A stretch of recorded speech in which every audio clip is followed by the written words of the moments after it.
que el TAP era teatre amateur i professional. La nostra idea d'un començament era fer una programació anual que cada any portéssim tant d'obres professionals com d'obres més amateurs, passant una mica per tota la tipologia, que hi haguessin obres més còmiques, que hi haguessin obres més serioses, que hi haguessin obres infantils,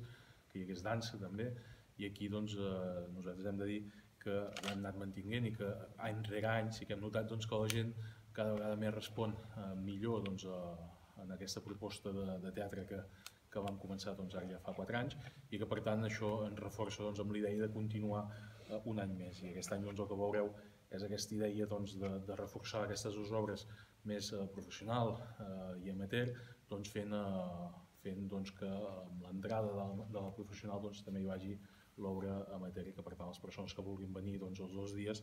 pagant una entrada puguin venir a veure les dues obres. El que volem al final és que apropar obres i teatre aquí a casa nostra, anar adequant també aquest espai on estem avui,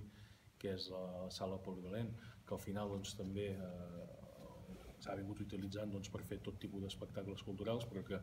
cada any hem anat equipant-la més amb aquesta caixa fosca, amb